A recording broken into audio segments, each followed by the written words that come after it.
A few years ago, I was part of a management group that had to give a presentation about our unit's performance to the entire management staff. I was a new manager, and I must admit, a bit intimidated by all the senior executives in that room. There are hundreds of people in here. I don't think I can do this. Each manager went up and presented their unit's performance to the group, and the closer and closer they got to me, the more and more freaked out I was getting. Well, lucky me, they decided to take a break right before it was my turn. Yay! Yay! So instead of trying to pull myself together for this thing, I went up to my boss and said, "Dude, I just got a text. My grandmother just died." Yeah, I pulled the old dead grandma card. Wow. And of course he said, "Oh, I'm sorry, man. Get out of here. Be with your family." And he didn't have to tell me twice. I was in the wind, as the kids would say.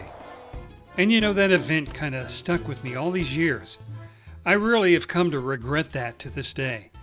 But at the time, I knew I just couldn't go through with it. I didn't know what was going on with either my mind or my body. They both really betrayed me. Well, fast forward a few decades later, and I kind of understand it now. The reason this thing happened to me back then is mostly because I'm human. And a lot of us humans react the same way when we have to speak in front of a crowd. I don't think I can do this. So today I'm going to share with you what I know about it and give you a few tips to help you overcome this thing without you wanting to kill your own grandma off. Number 1, your brain thinks it's 10,000 BC. You see, back 10,000 years ago, if a group of cavemen went quiet and started staring at you, then you were kind of screwed, my friend, because it basically meant The tribe has spoken. And getting voted off the tribe meant something a little different than just getting your torch snuffed out by Jeff Probst. It meant you were now essentially lion kibble. Well, fast forward to today, and the ancient part of your brain is still there. It doesn't care that you're presenting quarterly sales numbers. They just see a group of people staring at you, and it remembers. That's all it takes for the alarm bells to go off in your head, and you start to panic. So what do you do now? Well, first of all, you just recognize what's going on here. What is happening right now? Then you tell yourself this is normal, and everyone goes through this too. Because they do, whether they want to admit it or not. And believe it or not, it's actually evidence that your survival system is working perfectly.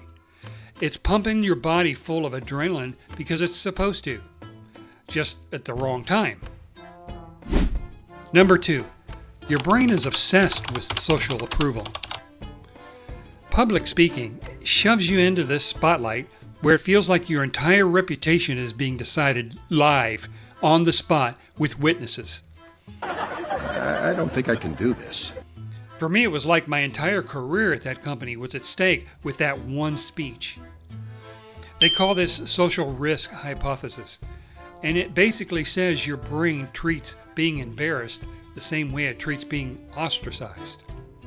And for your brain, losing face used to mean losing your spot in the tribe.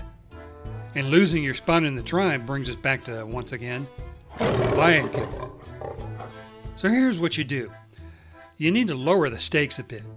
Before you start, remind yourself, you're not delivering the frickin' Gettysburg Address here.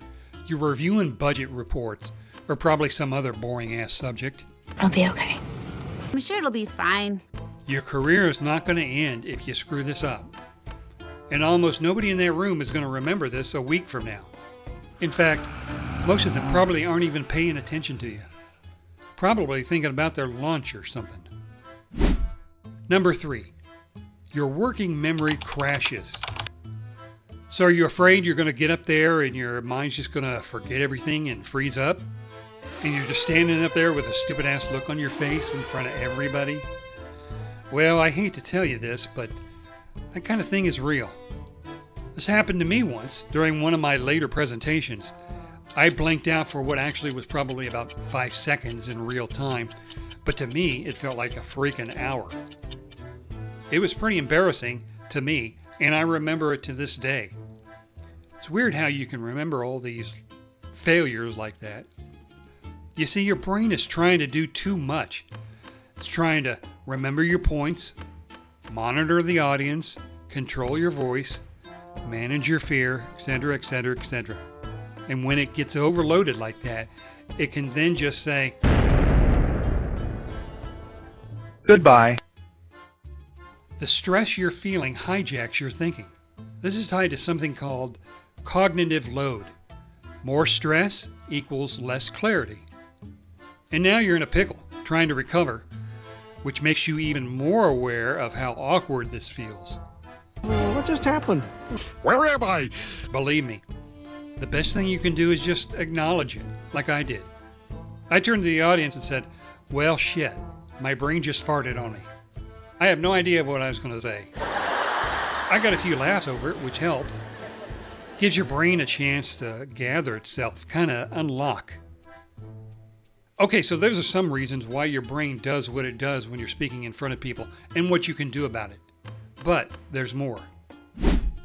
Number 4, a few more suggestions on how to reduce this fear over time. Here's one that really helps me out. Show up early and sort of touch the room. Walk up to the podium. Actually stand behind it. Touch it. Test the mic. Hello. This thing on? I like to envision people in the seats looking at me. As you do that, you can almost feel your brain calming down as it gets more comfortable with the surroundings. That's a good sign. Second one, breathe out longer than you breathe in. 4 seconds in through your nose, 6 seconds out through your mouth, that kind of a thing. See, your nervous system reads a long exhale as, whew, we survived. Which is a lie, I know, but your body wants to believe it if you can just commit to it. Last one, and this is the one that may actually be the most important, but maybe hardest to accomplish. Just learn not to give a fuck about what these people think. Most of the fear we've been talking about this whole video runs on one assumption, that the audience's opinion of you matters enormously and permanently. It doesn't really. You don't need their approval to get through the next 10 minutes or so. And if they don't like it, screw them. I know that's easier said than done, but try it. It might help you. All right, that's it. That's all I got. Now, none of these things are going to shut off that ancient alarm system in your head. But stack a few of them together and the whole event gets a little more survivable. And it's like anything else. The more of these things you do, the better you'll get.